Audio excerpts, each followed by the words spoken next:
ഏത് പത്രത്തിലാണ് ഫലസ്തീനിയെ വെടിവെച്ചു കൊന്നു, യഹൂദൻ വെടിവെച്ചു കൊന്നു എന്ന് വാർത്തയില്ലാത്ത ഒരു പത്രം ഇറങ്ങുന്നുണ്ട് അവിടെ?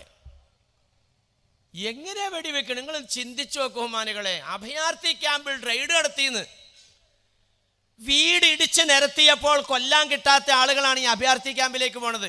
ഈ ഫുൾഡോസർ രാജ് ഇവിടെ നിന്ന് അവിടെ നിന്ന് ഈ ഇന്ത്യയും ഇസ്രായേലും തമ്മിലുള്ള ഈ ബന്ധത്തിൽ കൂടി കിട്ടുന്നതായ പാഠങ്ങളാണിതൊക്കെ. ഇസ്രായേലിൻ്റെ ബുദ്ധിയാണിതെല്ലാം. ഇസ്രായേൽ ഇങ്ങനെ ഇടിച്ച് തകർത്തപ്പോൾ കൊല്ലാൻ കിട്ടാത്തതായ ഫലസ്തീനികൾ, ആ മുസ്ലിങ്ങളൊക്കെ വന്ന് താമസിക്കുന്ന സ്ഥലത്തിൻ്റെ പേരാണ് അഭയാർത്ഥി ക്യാമ്പ്. അങ്ങോട്ടാണ് യഹൂദ പട്ടാളം തോക്കുമായി റെയ്ഡിന് കയറി ചെല്ലണത്. ആയുധധാരികളായ പട്ടാളം കയറി ചെല്ലുമ്പോൾ അവർ കയറി ചെന്നാൽ അവർ അന്വേഷിക്കുന്ന ആരാന്നറിയോ? പെൺകുട്ടികളെ അന്വേഷിക്കുന്നത്. പെൺകുട്ടികളെയാണ് അന്വേഷിക്കുന്നത്. കാരണം ഫലസ്തീനികൾ ഏറ്റവും സൗന്ദര്യമുള്ള വനിതകളാണ്. അത് ഖലീലുല്ലാഹി നബീന ഇബ്രാഹിം അലൈഹി സ്വലാത്തു വസ്സലാമിൻ്റെ പരമ്പരയിൽ ഇങ്ങോട്ട് പോന്ന, അതായത് സയ്യിദന നബി യൂസുഫ് അലൈഹി സ്വലാത്തു യഅ്ഖൂബ് നബി അലൈഹി സ്വലാത്തു വസ്സലാമിൻ്റെ പേരക്കുഞ്ഞുങ്ങളാണ് ഇവർ. യഅ്ഖൂബ് നബി അലൈഹി സ്വലാത്തു വസ്സലാമിന് യൂസുഫ് നബി അലൈഹി സ്വലാത്തു വസ്സലാം മിസ്റിലേക്ക് കൊണ്ടുവന്ന ചരിത്രം നിങ്ങൾക്ക് എല്ലാവർക്കും അറിയാം. സൂറത്ത് യൂസുഫിൽ ഈ വിഷയം നമുക്ക് വിശദീകരിച്ചിരുന്നുണ്ട്. കാഴ്ച നഷ്ടപ്പെട്ട യഅ്ഖൂബ് നബി അലൈഹി സ്വലാത്തു വസ്സലാമിനെയും തൻ്റെ മാതാവിനെയും സഹോദരങ്ങളോടൊപ്പം മിസ്റിലേക്ക് ക്ഷണിച്ചു വരുത്തി ആര്? അന്ന് മിസ്റിൻ്റെ അധിപനായ മഹാനായ സയ്യിദന യൂസുഫ് അലൈഹി സ്വലാത്തു വസ്സലാം. യൂസുഫ് നബി അലൈഹി സ്വലാത്തു വസ്സലാമിൻ്റെ പ്രത്യേകത എന്താണ്? സൗന്ദര്യത്തിൻ്റെ നിറകുടം, ലോക സൗന്ദര്യവാനാണ്. റസൂലുള്ളാഹി തങ്ങളെ മാറ്റിവെച്ചാൽ പിന്നെ സൗന്ദര്യത്തിൻ്റെ ഏറ്റവും അറ്റം ബഹുമാനായ യൂസുഫ് നബി അലൈഹി സ്വലാത്തു വസ്സലാം നമുക്ക് എല്ലാവർക്കും അറിയുന്ന കാര്യമാണ്. ആ യൂസുഫ് നബി അലൈഹി സ്വലാത്തു വസ്സലാമിൻ്റെ പിന്തലമുറക്കാരാണ് ഇന്നത്തെ ഈ ഫലസ്തീനികൾ. ആ ഫലസ്തീനികൾ ഏറ്റവും സൗന്ദര്യവതികളാണ്. യഹൂദ പട്ടാളത്തിന് വേണ്ടത് ആ പെൺകുട്ടികളാണ്. സ്വന്തം ബാപ്പാൻ്റെ മുമ്പിൽ, സ്വന്തം സഹോദരൻ്റെ മുമ്പിൽ തൻ്റെ പെങ്ങളെ പിടിച്ച് വലിക്കുമ്പോൾ ആരാണ് പ്രതിരോധിക്കാതിരിക്കുക? പറ.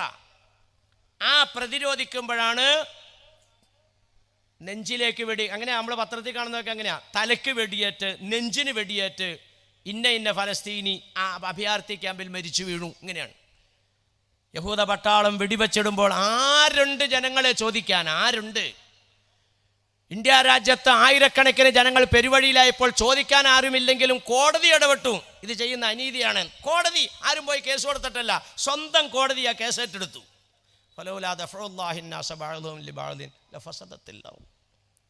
നിങ്ങൾ മര്യാദയ്ക്കായാൽ അല്ലാഹു സുബ്ഹാനഹു വ തആല മുള്ളുകൊണ്ട് തന്നെ മുള്ളിനെടുക്കും. അതാ പറഞ്ഞതിൻ്റെ അർത്ഥം. നിങ്ങളൊന്നും പണിയെടുക്കുകയൊന്നും വേണ്ട, നിങ്ങൾ ചുമ്മാ ഇരുന്നാൽ മതി. അവരിൽ പെട്ടവരെ കൊണ്ട് തന്നെ അല്ലാഹു തആല അവരെ തടയും. നേരിക്കേറെ ഖുർആനാണ്. അങ്ങനെ തടയുന്ന ഒരവസ്ഥ ഉണ്ടായിട്ടില്ലെങ്കിൽ ലോകം നിലനിൽക്കൂല, ലോകം തകർന്നു പോവും, മൊത്തം നശിച്ചു പോവും. അപ്പോൾ ഇവിടെ ശ്രദ്ധിച്ചോ, ഞാൻ പറഞ്ഞു വന്നത് വലിയ ഗൗരവമുള്ളൊരു വിഷയമാണിത്. ഇന്ന് അനൈക്യത്തിൻ്റെ കാര്യമല്ല. ജമാഅത്തു റഹ്മത്തുൻ വൽ ഫിർഖത്തു അദാബുൻ ഔ കമാ ഖാല റസൂലുള്ളാഹി.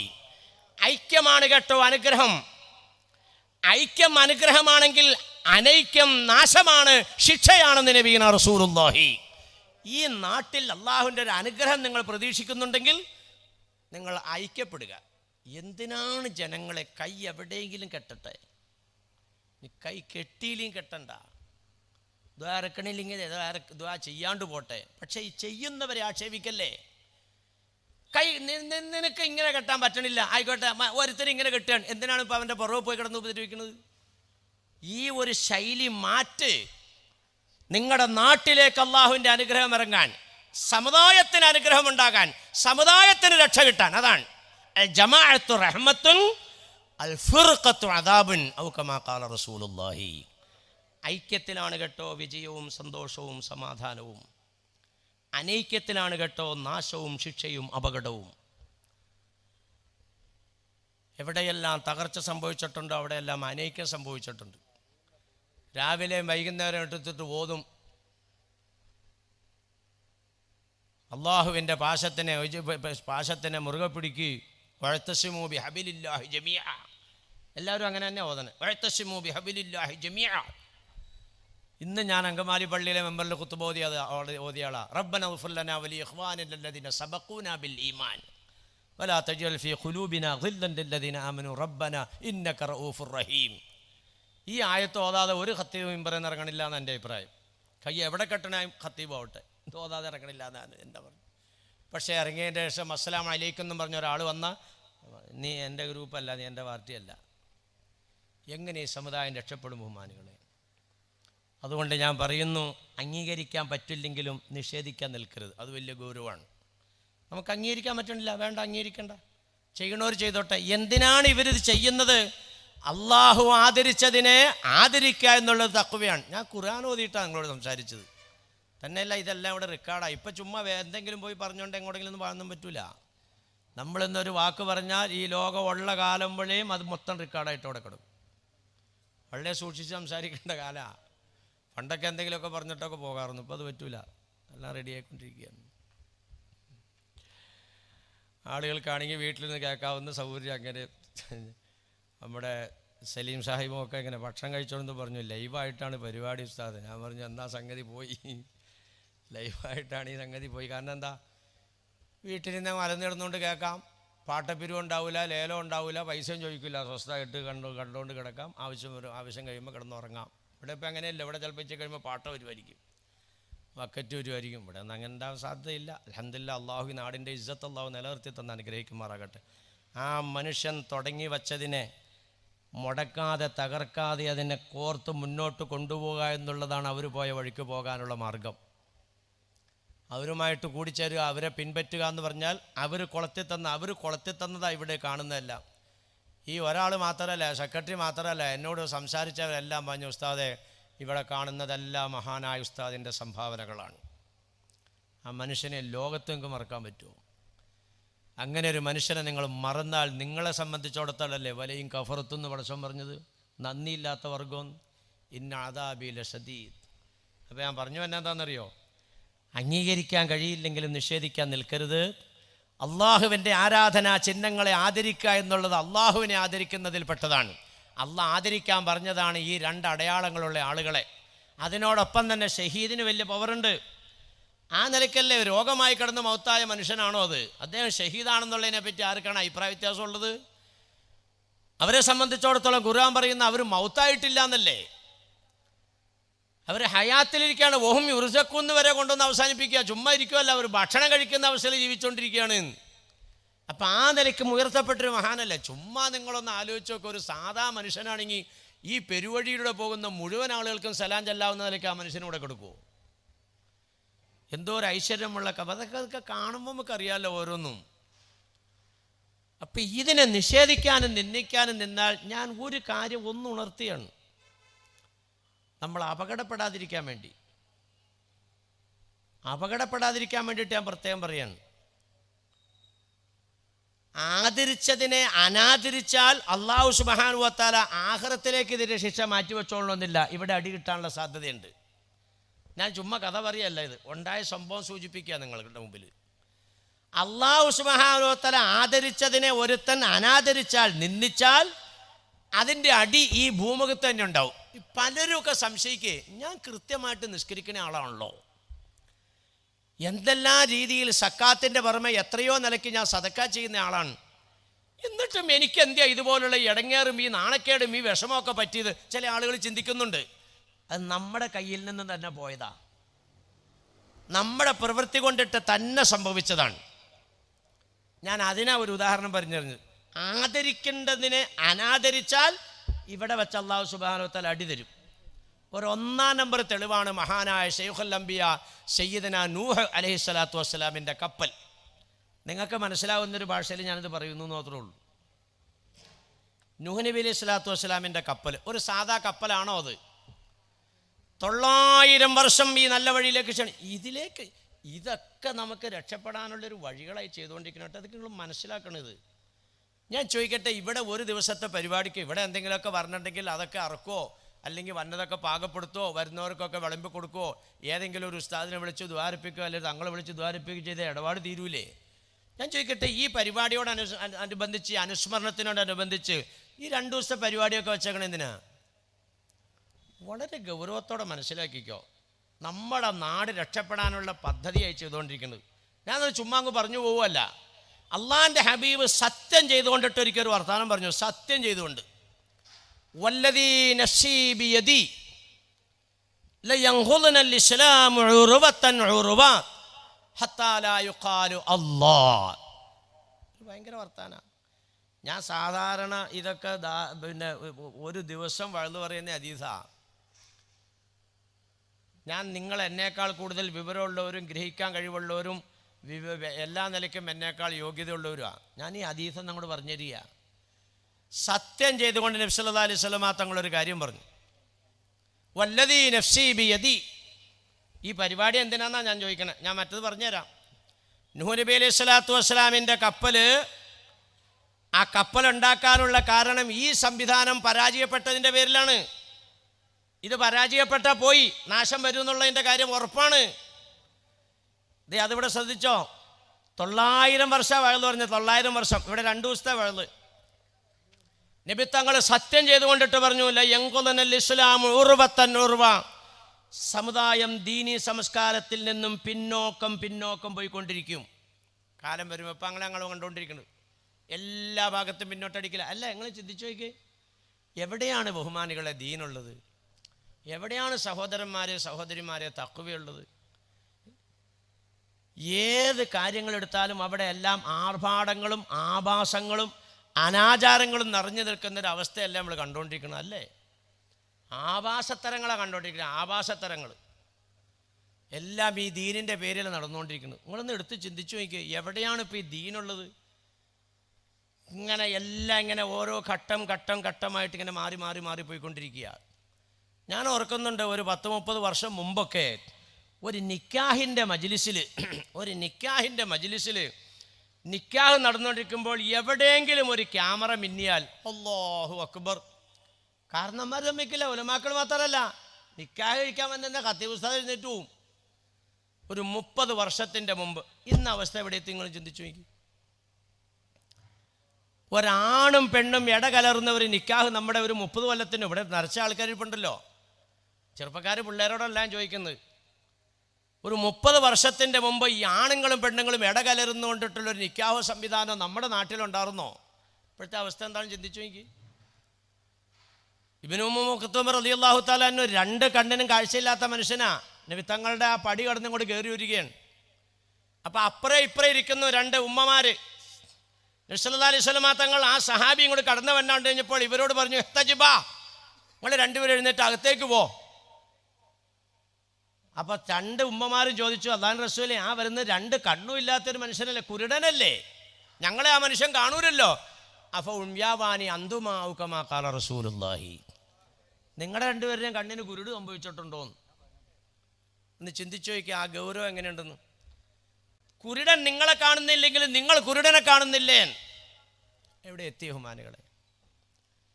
വ്യഭിചാരം ലോകത്ത് വ്യാപകമാകുമെന്ന് നബി സല്ലല്ലാഹു അലൈഹി വസല്ലം തങ്ങൾ പ്രഖ്യാപിച്ചെങ്കിൽ ഇന്ന് വ്യഭിചാരം നടക്കുന്ന ഒരവസ്ഥയായിട്ട് മാറിപ്പോയില്ല. എന്ന് പറഞ്ഞാൽ ആണും പെണ്ണും പഴയ നിക്കാഹും കാര്യങ്ങളൊന്നും അല്ല ഇപ്പോഴും.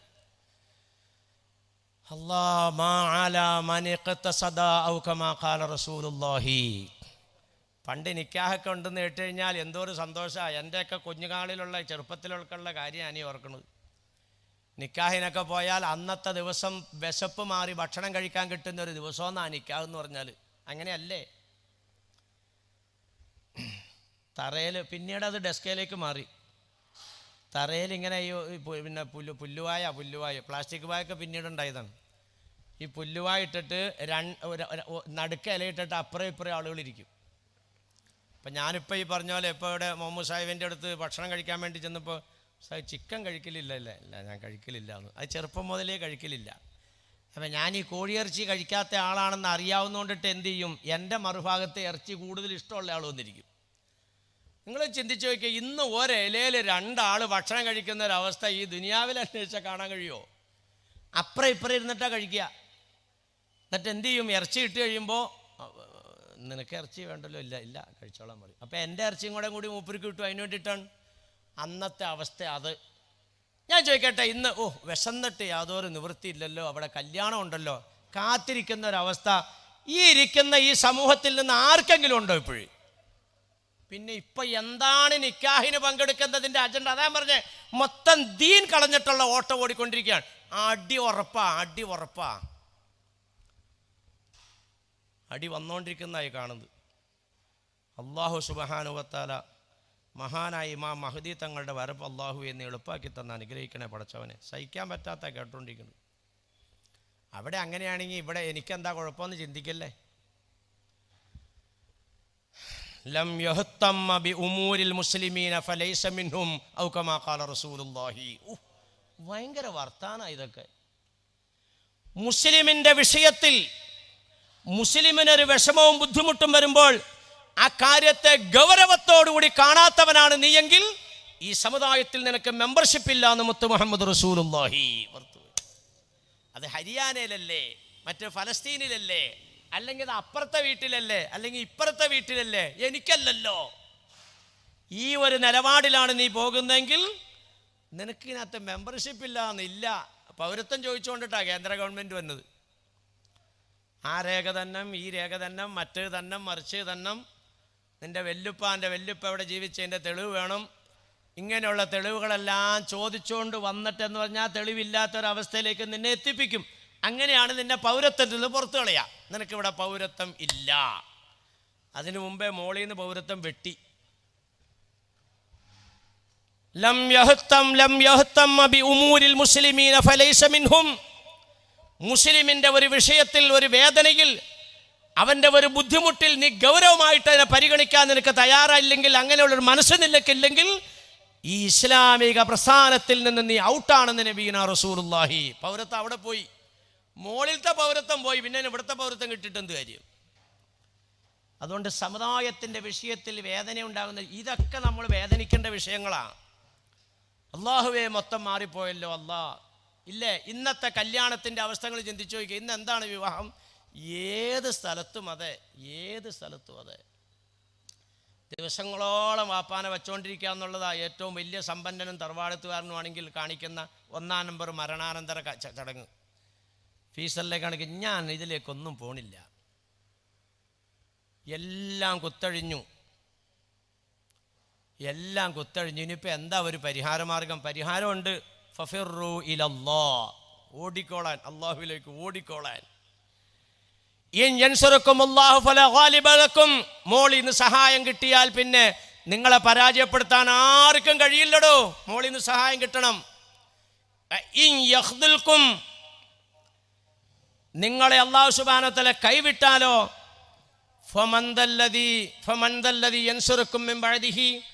ആരാടോ നിങ്ങളെ രക്ഷിക്കാനുള്ളത്? അലല്ലാഹി ഫൽയതവക്കലിൽ മുഅ്മിനൂൻ. അതുകൊണ്ട് മുഅ്മിനീങ്ങളെ അള്ളാഹുവിലേക്ക് കാര്യങ്ങൾ ഏൽപ്പിച്ചോ. പടച്ചോമ്പരാൻ്റെ ഭാഗത്തു നിന്നുള്ള സഹായം നിനക്കുണ്ടെങ്കിൽ നീ ഒരു നിലയ്ക്കും പരാജയം. എത്ര കിട്ടിയിരിക്കുന്നത്? കമ്മിൻ ഫിഅത്തിൻ ഖലീലത്തിൻ വലബത ഫിഅത്തൻ കസീറത്തൻ ബിഇദ്നില്ലാഹ്. എടോ, ചരിത്രങ്ങളൊന്നെടുത്ത് പരിശോധിക്കുക. ഖുർആൻ എനിക്ക് അഹ്സനുൽ ഖസസ് പറഞ്ഞു തന്നെ എന്തിനാണെന്നറിയോ? ഖുർആനകത്തുണ്ട് ഖസസുകൾ, അഹ്സനുൽ ഖസസ്, നല്ല നല്ല ചരിത്രങ്ങൾ. എന്തിനാടോ ഈ ചരിത്രം അല്ലാഹു തആല വിശദീകരിച്ചിരുന്നത്? ന്യൂനപക്ഷത്തിൽ ന്യൂനപക്ഷം, മറുഭാഗം ബഹുഭൂരിപക്ഷത്തിൽ ഭൂരിപക്ഷം, സർവസന്നാഹത്തോടെ സർവ ആയുധരായിക്കൊണ്ട് വന്നപ്പോൾ ആയുധങ്ങളില്ലാത്ത ന്യൂനപക്ഷമാകുന്ന നിന്നെ അള്ളാഹു അവരുടെ മുന്നിൽ വിജയിപ്പിച്ചുവെങ്കിൽ ബിഇദ്നില്ലാഹ്. കമ്മിൻ ഫിഅത്തിൻ ഖലീലത്തിൻ വലബത കസീറത്തൻ ബിഇദ്നില്ലാഹ്. അള്ളാഹിൻ്റെ ഭാഗത്തു നിന്നുള്ള സഹായം കിട്ടിയപ്പോൾ നിന്നെ അള്ളാഹു തആല എത്രയോ സംഭവങ്ങളുണ്ട്. അള്ളാഹിൻ്റെ സഹായം കിട്ടിയപ്പോൾ നീ വിജയിച്ചു. അള്ളാഹിൻ്റെ സഹായത്താൽ അവരെ പരാജയപ്പെടുത്താൻ കഴിഞ്ഞു. അവർ പരാജയപ്പെട്ടു, നീ വിജയിച്ചു. ഇല്ലേ? അങ്ങനെയല്ലേ? ഈ ഒരു നിലപാടിൽ അള്ളാഹുവിൻ്റെ ഭാഗത്തു നിന്നുള്ള സഹായം ഉണ്ടെങ്കിൽ മാറ്റം വരണം. വമാ ഖാനല്ലാഹു യുഅദ്ദിബുഹും വഅന്ത ഫീഹിം. അള്ളാഹിൻ്റെ ഭാഗത്തുള്ള ശിക്ഷ വരൂല.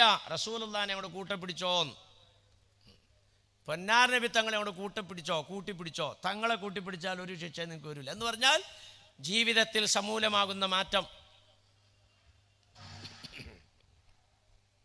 വിവാഹത്തിൻ്റെ കാര്യങ്ങൾ ഒന്ന് എടുത്തൊന്ന് പരിശോധിച്ച് നോക്കിയാൽ ഞാനീ പറഞ്ഞ് ശരിയല്ലെന്ന്. വിശപ്പ് മാറാൻ വേണ്ടി വിവാഹത്തിൽ പങ്കെടുക്കാൻ പോകുന്നവർ ആരുണ്ട് ഇവിടെ? പിന്നെ എന്തിനാടോ കല്യാണം? പറ, എന്തിനാണ് നിക്കാഹിൽ പങ്കെടുക്കുന്നത്? അതാ ഞാൻ പറഞ്ഞ ആഭാസത്തരത്തിനും ആർഭാടത്തിനും അനാചാരത്തിനും വേണ്ടിയാണ്. എന്ന് പറഞ്ഞാൽ നാളെ മൂത്താപ്പാൻ്റെ വീട്ടിൽ കല്യാണമാണ്, അപ്പം ഡ്രസ്സ് എടുക്കണം.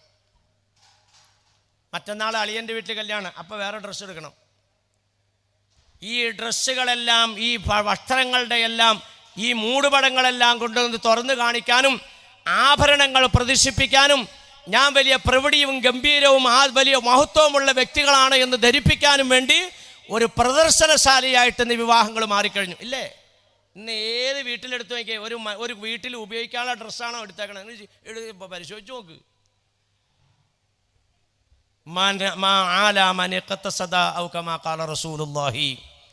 ചെലവ് ചെയ്യുന്നതിൽ സൂക്ഷ്മത പാലിക്കാത്ത ഒരവസ്ഥയാണ് നിനക്കുള്ളതെങ്കിൽ നിന്നിലേക്ക് അള്ളാഹു കടുത്ത ദാരിദ്ര്യത്തെ എത്തിച്ചു കളയുന്നതാണെന്ന് മുത്തു മുഹമ്മദ് റസൂലുള്ളാഹി. എന്നാണ് കളിയല്ല ഇത്. വീട്ടിൽ ധരിക്കാനുള്ള നമ്മുടെയൊക്കെ അവസ്ഥ നിങ്ങളൊക്കെ ഒന്ന് ചിന്തിച്ചു നോക്ക്. നിങ്ങളുടെയൊക്കെ കുഞ്ഞുനാളിലുള്ളൊരവസ്ഥയാണോ? ഓരോ ദിവസവും ഡ്രസ്സ് എടുക്കുവാണ്, ഓരോ ദിവസവും. നിങ്ങളത് ഉപയോഗിച്ചത് അതിൻ്റെ ആ ഉപയോഗം തീർന്നതിന് ശേഷം അല്ല അടുത്തെടുക്കുന്നത്. ഇന്നൊരു കല്യാണം, നാളെ കല്യാണം ഉണ്ടെങ്കിൽ നാളെ എടുക്കും, മറ്റന്നാളുണ്ടെങ്കിൽ അടുത്ത ദിവസം എടുക്കും. ഇന്ന് കൊണ്ടുവന്നതായ സ്വർണം കൊണ്ട് നാളെ മാറ്റി മേടിക്കും. ഇതെല്ലാം ഈ രീതി എന്ന് പറഞ്ഞാൽ ചെലവഴിക്കുന്നതിൽ യാതൊരു സൂക്ഷ്മതയുമില്ല. ഇങ്ങനെ സൂക്ഷ്മതയില്ലാതെ ചെലവഴിക്കുന്ന ഒരവസ്ഥയിലേക്ക് നീ പോവുകയാണെങ്കിൽ കടുത്ത ദാരിദ്ര്യത്തേക്ക്. അങ്ങനെ തന്നെയല്ലേ കാലം വന്നുകൊണ്ടിരിക്കണം. ചിന്തിച്ചു നോക്ക്. ഇപ്പോൾ ഇവിടെ റിയൽ എസ്റ്റേറ്റുകാരൊക്കെ ഇവിടെ ഇരിപ്പുണ്ടാവും. പലരൊക്കെ ധരിക്കുന്നത് ഈ സർക്കാർ അങ്ങോട്ട് മാറി UDFൻ്റെ ഭരണം അങ്ങോട്ട് വന്നു കഴിഞ്ഞാൽ പഴയ റിയൽ എസ്റ്റേറ്റ് മടങ്ങി വരുമെന്നാ. ഒരു കാലത്തും മടങ്ങൂല. നിങ്ങൾ മനസ്സിലാക്കിയേക്കോ, കടുകടുത്ത ദാരിദ്ര്യത്തിലേക്കാണ് അല്ലാഹു സുബ്ഹാനഹു വ തആല ഉമ്മത്തിനെ കൊണ്ടുപോയിരിക്കുന്നത്. പഴയ ഗൾഫുണ്ടോ ഇപ്പം? എല്ലാ ഭാഗത്തും പരാജയ. വളരെ സൂക്ഷിച്ചോളാനാണ് ഞാൻ പറഞ്ഞത്. ഇങ്ങനെയുള്ള കാലഘട്ടത്തിൽ നിനക്ക് രക്ഷ വേണ്ടേ? എന്താ ഇപ്പം രക്ഷ?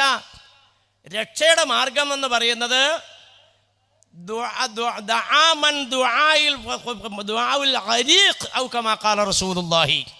മുങ്ങി മരിക്കാൻ പോകുന്നവന്റെ ദുആ ഉള്ളവൻ മാത്രമേ രക്ഷപ്പെടുകയുള്ളൂ. മുങ്ങി മരിക്കാൻ പോവാണ് ഒരാൾ, ബഹറിലേക്ക് ഒരാൾ ഇങ്ങനെ മുങ്ങിക്കൊണ്ടിരിക്കുകയാണ്. ആ മുങ്ങുന്ന സമയത്ത് ഞാൻ ചോദിക്കട്ടെ, അയാൾക്ക് ദുആയ്ക്ക് വല്ല റെസ്റ്റും ഉണ്ടാവുമോ? ഉമ്മ കുടുംബം നല്ല അസൽ കുടുംബം, മോനെയാണെങ്കിൽ കാണാൻ നല്ല ചുറുചുറുക്കുള്ള നല്ല മോൻ, എൻ്റെ മോൾക്ക് പറ്റിയ ഇണ. ഒരു വാപ്പാടെ തെരഞ്ഞെടുപ്പാണ് ഇപ്പോൾ ഇതേ. പൊന്നുമോക്ക് വേണ്ടി ഒരു പെൺകുഞ്ഞ് ജനിക്കുമ്പോൾ ഒരു ഉപ്പാടെ മനസ്സിലുള്ള ആ സ്വപ്നമല്ലേ ഈ പൂവണിയാൻ പോണതല്ലേ? വിവാഹം കഴിഞ്ഞിട്ട് ഒരാഴ്ച എത്തുന്നതിന് മുമ്പ് തലാക്ക് കിടക്കുക. എത്രയുണ്ടെന്നറിയാവോ? എത്ര. ഈ റമദാനിന് ശേഷം നടന്ന ഒരു നിക്കാഹ്, എൻ്റെ ഒരു അകന്ന കുടുംബപരമായിട്ട് കുറച്ച് അകലം എങ്കിലും അവരുമായിട്ട് അടുപ്പമുണ്ട്. ഈ റമദാനിന് ശേഷം നടന്ന നിക്കാഹ തലാക്കിയില്ലേ? വലിയ പെരുന്നാൾ എത്തുന്നതിന് മുമ്പ് തലാക്കിയില്ലേ? നല്ല കുടുംബം, നല്ല പയ്യൻ. ആ പയ്യൻ എൻ്റെ വീട് എന്തുമല്ല സുമുഖനാണെന്നറിയാം, നല്ല ശാന്തനായ പയ്യൻ, ഒരു കുഴപ്പമില്ല. 38 കൊല്ലം മുമ്പ് തുരുത്തേല് അലവിക്കുഞ്ഞു മൗലവിയുടെ രക്തസാക്ഷിത്വവുമായി ബന്ധപ്പെട്ടുള്ള യോഗത്തിന് പോയപ്പോൾ കപ്പട മീശ വെച്ചുകൊണ്ടിട്ട് അല്ലാഹു അക്ബർ എന്ന് പറഞ്ഞവൻ ഷാപ്പി കയറുന്നത് ആൾക്കാർ കണ്ടിട്ടുണ്ട്. അവൻ കള്ളുകൂടിയനാണെന്നുള്ളത് അവിടെയുള്ള ആളുകൾക്കറിയാം. ഇവനെ സംബന്ധിച്ചിടത്തോളം ഒന്നും പറയാനില്ല. അവൻ്റെ പാൻറ്റിൻ്റെ പോക്കറ്റിൽ പേഴ്സിൻ്റെ ഉള്ളിലാണ് അവൻ ഉപയോഗിക്കുന്ന മയക്കുമരുന്നിരിക്കുന്നത്. ഈ അവസ്ഥയിലേക്ക് സമുദായം തകർന്നുകൊണ്ടിരിക്കുമ്പോൾ തലാക്കുകൾ കൂടുന്നു. അതിനോടൊപ്പം തന്നെ ഇതില്ലാത്ത നിലയ്ക്കും വിവാഹമോചനങ്ങളും കുടുംബത്തിൽ അസ്വസ്ഥതയും കൂടുകയാണ്. നബി സല്ലല്ലാഹു അലൈഹി വസല്ലമ തങ്ങൾ 3 ദുആക്ക് ഉത്തരവുണ്ടെന്ന് പറഞ്ഞു. ശ്രദ്ധിച്ചോളണം എല്ലാവരും. 3 ദുആക്ക് ഉത്തരവുണ്ടെന്ന് പറഞ്ഞു. സലാസ ദഅവാത്തിൻ മുസ്തജാബത്തുൻ. അത് പറഞ്ഞിട്ട് നിർത്തിയില്ല. ലാ ശക്ക ഫിഹിന്ന, യാതൊരു സംശയമില്ല. 3 ദുആ ഉറപ്പായിട്ടും അല്ലാഹു തആല സ്വീകരിക്കും. നമ്പർ 1 ഏതാണെന്നറിയോ? ദഅവത്തുൽ വാലിദി നബിയുനാ റസൂലുള്ളാഹി. നിൻ്റെ മാതാവും പിതാവും നിനക്ക് വേണ്ടി ചെയ്യുന്ന ദുആയാണ്. ഈ വിഷയത്തിൽ ഇന്നത്തെ ആധുനിക ദമ്പതികൾ പരാജയപ്പെട്ടുകൊണ്ടിരിക്കുക. 99%. ഭാര്യയായി വരുന്ന പെൺകുട്ടിയുടെ മാതാവ് പിതാവ്, ഭർത്താവായി വരുന്ന ചെറുപ്പക്കാരൻ്റെ മാതാവ് പിതാവ്, ഇത് രണ്ടും ഈ 2 പാർട്ടിക്കും തമ്മിലുള്ള ബന്ധം എന്താ? നമ്മളെ അല്ലാഹു തആല കൂട്ടിയണിക്കുന്നത് എങ്ങനെയാണ്? ഞാൻ ഇന്ന് നമ്മുടെ ടൈലർ മുഹമ്മദ് സാഹിബിൻ്റെ വീട്ടിലേക്ക് എന്നെ നമ്മുടെ സെക്രട്ടറി കൂട്ടിക്കൊണ്ടുപോയത്. ഭക്ഷണം കഴിച്ചു കഴിഞ്ഞപ്പോൾ ഞാൻ യഥാർത്ഥത്തിൽ അവരെയൊക്കെ ആദ്യം കാണുക. എന്നെ മുമ്പ് കണ്ടിട്ടുണ്ട്. മൂപ്പര് ഇവിടെ കൊടുവിളങ്ങി അല്ലാത്ത ഇത്തിരി വെള്ളതിനകത്ത് എവിടെയാ ഹുസൈൻ്റെ നാട് ഏതാ പറഞ്ഞ്?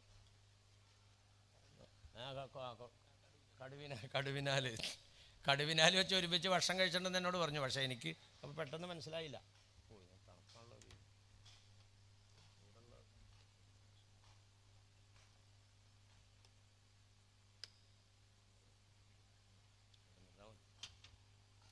ഒരുമിച്ച് ഭക്ഷണം കഴിച്ചിട്ടുണ്ടെന്നൊക്കെ പറഞ്ഞെങ്കിൽ എനിക്ക് മനസ്സിലായില്ല. ഞാൻ ആദ്യമായിട്ട് കാണുവാണ്. അപ്പോൾ ഇവരൊക്കെ ഉണ്ട്, ഒരു കമ്മിറ്റിക്കാർ പെട്ട പലരൊക്കെ ഉണ്ട്. ഭക്ഷണം കഴിഞ്ഞ് കഴിഞ്ഞപ്പോൾ ഒരു സാമാന്യ മര്യാദ അവർക്ക് കൊണ്ട് ഇതുവാർക്കാന്നുള്ളൂ. പഠിച്ചവനെ, ഈ ദുനിയാവിൽ ഞങ്ങളെല്ലാം ഇവിടെ ഒരുമിച്ച് കൂട്ടിയത് അഷ്റഫുൽ ഖൽഖ് നബീന റസൂലുള്ളാഹി സല്ലല്ലാഹു അലൈഹി വസല്ലം തങ്ങളുടെ ദഅവത്താണ് നമ്മളെല്ലാം ഒരുമിച്ച് കൂട്ടിയത്. ആ തങ്ങളോടൊപ്പം മാഷറിൽ കൂടാൻ അള്ളാഹു അനുഗ്രഹിക്കണേ. അതല്ലേ ശരി? ആ നബി സല്ലല്ലാഹു അലൈഹി വസല്ലം തങ്ങളാണ് നമുക്ക് പഠിപ്പിച്ചു തരുന്നത്. 3 ദുആക്ക് ഉത്തരമുണ്ട് മക്കളെ. ഒന്നാമത്തേത് ഉമ്മാൻ്റെ ഉപ്പാൻ്റെയും ദുആയാണ്. ആ നബിത്തങ്ങൾ നമ്മളെ ഒരുമിച്ച് കൂട്ടിയത് 3 ശൈലിയിലാണ്. ഇത് ചുമ്മാതെ അല്ലല്ലോ. നബി സല്ലല്ലാഹു അലൈഹി വസല്ലം തങ്ങൾ ചുമ്മാ എന്തെങ്കിലും പറയോ? ഇൻ ഹുവ ഇല്ലാ വഹയ്യുൻ യൂഹ. അള്ളാഹുവിൻ്റെ ഭാഗത്തു നിന്നുള്ള നിർദ്ദേശമല്ലാതെ അള്ളാഹുവിൻ്റെ റസൂൽ ഒരു അക്ഷരവും പറയുന്നില്ല. ഈ ഭൂമുഖത്ത് മനുഷ്യനെ ബന്ധിപ്പിച്ചിരിക്കുന്നത് 3 ബന്ധങ്ങളെ കൊണ്ടിട്ടാണ് അല്ലേ? രക്തബന്ധം, വിവാഹബന്ധം, മുലകുടി ബന്ധം. രക്തബന്ധം എന്ന് പറഞ്ഞാൽ അസൽ ബീജത്തിൻ്റെയും രക്തത്തിൻ്റെയും ഗർഭപാത്രത്തിൻ്റെയും ബീജത്തിൻ്റെയും ഉടമ, അത് ഒറിജിനൽ ആ ബാപ്പ ഉമ്മ, അത് ഒരു ബന്ധം. രണ്ടാമത്തെ ബന്ധം ഏതാണ്? വിവാഹബന്ധം. ഈ വാപ്പാൻ്റെ ഉമ്മാൻ്റെ മകളെ ആ വാപ്പ ഈ ചെറുപ്പക്കാരനെ വിളിച്ചിരുത്തിക്കൊണ്ടിട്ട് സവ്വജത്തുക്ക എന്ന് പറയുമ്പോൾ, രണ്ടാളതിന് സാക്ഷിയാകുമ്പോൾ ഈ മോൻ ഈ വാപ്പ ഇവൻ്റെ ഒറിജിനൽ വാപ്പയായി. ചുമ്മാതെ അല്ല ഈ വിവാഹബന്ധം എന്ന് പറയുന്നത്. വിവാഹം കഴിഞ്ഞു കഴിഞ്ഞാൽ ഒരു മനുഷ്യൻ്റെ വിശ്വാസത്തിൻ്റെ ഈമാനിൻ്റെ 2/3 പൂർത്തിയായി എന്ന് പറയുന്നത് ചുമ്മാതെ അല്ല. അത്രയും വലിയ ത്യാഗമുണ്ട് ഇതിനകത്ത്. തൻ്റെ ഉമ്മ പെണ്ണ്, തൻ്റെ പെങ്ങന്മാർ പെൺകുട്ടികൾ, തൻ്റെ ഭാര്യ പെണ്ണ്, ഈ ഉമ്മാനോടും പെങ്ങന്മാരോടുമുള്ള കടമകളും കടപ്പാടുകളും 1 ഇഞ്ച് പോലും കുറയാതെ തന്നെ അഭയം തേടി തന്നോടൊപ്പം ജീവിക്കാൻ വേണ്ടി വന്ന തൻ്റെ ഭാര്യയുടെ സർവ്വാവകാശങ്ങളും വീട്ടിൽ കൊടുക്കാൻ ഒരു ചെറുപ്പക്കാരൻ തയ്യാറാവണം. അവൻ അനുഭവിക്കുന്ന വിഷമമൊന്ന് ചിന്തിച്ചു നോക്കി. ഉമ്മാക്ക് വിഷമം വരാൻ പാടില്ല. ഉമ്മായുമായിട്ടുള്ള ഇടപെടലിലും സ്നേഹത്തിലും ആദരവിലും 1 ഇഞ്ച് താഴത്തേക്ക് പോയാൽ പൊളിഞ്ഞു. സ്വന്തം വാപ്പ, സ്വന്തം സഹോദരന്മാർ, സ്വന്തം വാപ്പ, സ്വന്തം സഹോദരന്മാർ, അതിനോടൊപ്പം അമ്മാച്ചൻ. സ്വന്തം വാപ്പാക്ക് ഏത് രീതിയിലുള്ള പരിഗണനയും ഏത് രീതിയിലുള്ള ബഹുമാനവും നൽകിയിട്ടുണ്ടോ അത് 1 ഇഞ്ച് പോലും താഴത്തേക്ക് പോകാതെ അതേ പദവിയിൽ തൻ്റെ അമ്മാച്ചനെ എന്ന് പറഞ്ഞാൽ ഭാര്യയുടെ പിതാവിനെ ആദരിക്കാനും ബഹുമാനിക്കാനും തയ്യാറാകണം. അപ്പോൾ 2 വാപ്പായും 2 ഉമ്മായും അസലാ. സ്വത്തിന് അവകാശം നിങ്ങളൊന്ന് ചിന്തിച്ചു നോക്ക്. സ്വന്തം ഉമ്മാനെ തൊട്ടാൽ ഒന്ന് മുറിയോ? ഇല്ല. ഭാര്യയുടെ ഉമ്മാനെ തൊട്ടാലോ? ഇതാണ് ഈ ബന്ധം എന്ന് പറഞ്ഞാൽ ചെറിയ ബന്ധമല്ല ഇതേ. അമ്മാച്ചൻ മരണപ്പെട്ടു കഴിഞ്ഞാൽ സ്വത്ത് നിനക്ക് വന്നില്ലേ? ഈ നിലക്കെല്ലാം ബന്ധപ്പെടുത്തിയതാണെങ്കിൽ ആ ബന്ധം എല്ലാ ഭാഗത്തും വേണമെന്ന്. ഇത് ഇന്നത്തെ ഈ പുതിയ തലമുറയിൽ വളരെ കുറവായിട്ടാണ് കാണുന്നത്. എൻ്റെ വാപ്പ, എൻ്റെ ഉമ്മ, അതെല്ലാം ഒറിജിനൽ ഉമ്മ വാപ്പ. ഭർത്താവിൻ്റെ വാപ്പ ഉമ്മ അത് വേറെ. നൂഹ് ഉസ്താദ് നിങ്ങൾക്കൊക്കെ അറിയുന്ന ആളാണ്. മഹാനായ മൗലാന നൂഹ് ഉസ്താദ് അവർ, അള്ളാഹു അദ്ദേഹത്തിൻ്റെ ദറജാത്തുകൾ ഉയർത്തി കൊടുത്ത് അനുഗ്രഹിക്കുമാറാകട്ടെ. മൂപ്പരിങ്ങനെ സംസാരിക്കുമ്പോൾ പറയണത് ഞാൻ ഒരിക്കൽ കേട്ടതാണ്. എൻ്റെ ഉമ്മ ഉമ്മ, നിൻ്റെ ഉമ്മ ചുമ്മ. അങ്ങനെയാണ്. ഇങ്ങനെയല്ല. എൻ്റെ ഉമ്മായും ഉമ്മയാണ്, ഭർത്താവിൻ്റെ ഉമ്മയും ഉമ്മയാണ്. ഞാൻ ചോദിക്കട്ടെ, ഈ പരിഗണന ഈ ഏത് കുടുംബത്തിലുണ്ട്? ആ പരിഗണന ഇല്ലാത്ത കുടുംബക്കാരൊന്ന് കൈ പൊക്കിക്കെന്ന് പറഞ്ഞാൽ ഇവിടെ കൈ പൊക്കാൻ മാത്രമേ ആൾക്കാരുണ്ടാവുള്ളൂ. ആരും പൊക്കല്ലേ? നമ്മളൊന്ന് ചിന്തിച്ചു നോക്കി. പരാജയമായോ? ഓ പടച്ചവനെ, എൻ്റെ മകൻ വിവാഹം ചെയ്ത് കൊണ്ടുവന്ന എൻ്റെ മോള് അല്ലാ എന്നോട് ഇങ്ങനെ ചെയ്തല്ലോ എന്ന് ഒരു ഭർത്താവിൻ്റെ മാതാവ് മനസ്സുകൊണ്ട് കരുതിയാൽ തീർന്നില്ലേ? പീസായി പോയില്ലേ? ഒരു മകളുടെ വാപ്പ, ഓ പടച്ചവനെ, ഞാൻ ചോര നീരാക്കി സമ്പാദിച്ച സമ്പാദ്യം കൊണ്ട് എൻ്റെ മകൾക്ക് ഞാൻ ഒരു ഇണയെ കണ്ടെത്തിയെങ്കിൽ പടച്ചവനെ, അവൻ എന്നെ ഈ നിലയ്ക്ക് വേദനിപ്പിക്കുകയാണല്ലോ അല്ലാ എന്ന് ഒരു പെൺകുട്ടിയുടെ പിതാവിൻ്റെ മനസ്സ് വേദനിച്ചാൽ ആ മകൻ ഈ ദുനിയാവിൽ രക്ഷപ്പെടും. നിങ്ങൾ ചിന്തിച്ചു നോക്കി. തകർച്ചകൾ സംഭവിച്ചുകൊണ്ടിരിക്കുക.